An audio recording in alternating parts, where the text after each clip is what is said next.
Is America using this as an excuse to invade Nigeria and plunder our resources? Let's not pretend we are not all aware of America's strange relationship with oil producing nations. And Nigeria has the second largest oil reserve in Africa. So it totally makes sense to think America could invade Nigeria because of the oil. It's not an absurd way to think about it. However, I think this is a very different case, and I'll explain why. I think people are getting hung up on the wrong things. Ever since Trump made that tweet, I've been on Twitter and I've seen people say a lot of things. Some people say America is trying to get our oil. Some people say there's no genocide. Some people are saying Muslims are being killed too. And some people are saying it's all propaganda. But I think all those talking points are irrelevant to the situation on ground. Here's what's going on in Nigeria. Since 2009, at least 50,000 citizens have been killed in Nigeria. And the reason why I'm saying at least is because it's Nigeria. We don't really have good reporting on all these cases because of the, I think part of the reasons is because of the frequency at which they occur. These things happen very often, but I digress. Right now, the insecurity in the country is at an all-time high. Like, terrorist attacks happen so often that it's even difficult to keep up, even if you wanted to. And what's worse is the fact that we have become largely desensitized of this event. So sometimes you scroll past it like it's just another post on Twitter. It has become so rampant that it has become a daily expectation. It's no longer strange to see it. It's strange when you don't see it. Now, it is also true that the larger proportion of the people that have been killed during these terrorist attacks have been Christians. You might say that doesn't prove genocide against Christians. That could just be a result of indiscriminate killing. It just happens that Christians just became the larger portion just by accident.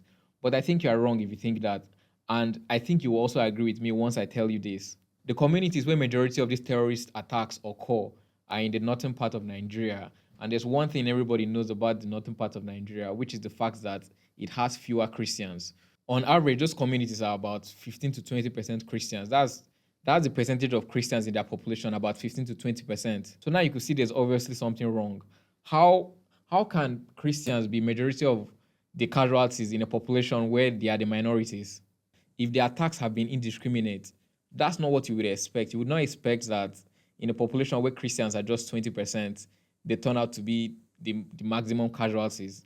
It just doesn't make sense. The only way to get these results is through intent.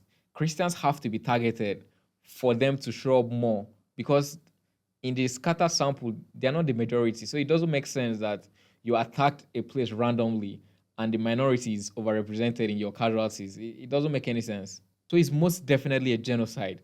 That's where all the results point to. So now that doesn't mean other people have not been killed. Sometimes these attacks have been indiscriminate, like really indiscriminate, where they just blow up a market.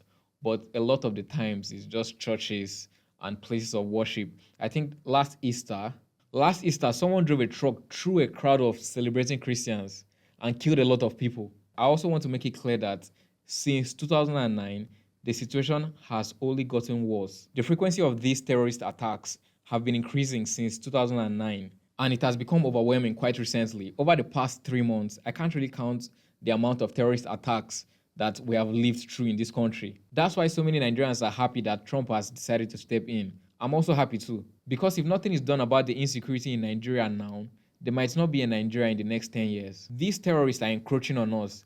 Every community they invade, they chase out the population and declare that place their territory. So they are encroaching on us. They are scraping out portions of Nigeria and allocating it to themselves. And every year they are gaining ground and they are gaining more territory. And what's stopping them from taking over the country when they get enough territory? Like, what's going to stand in their way if the country has not been able to stop them this whole time? You might say that makes sense, but it doesn't necessarily mean that America's involvement in this will result in a net positive for Nigeria. And I think that's a valid case.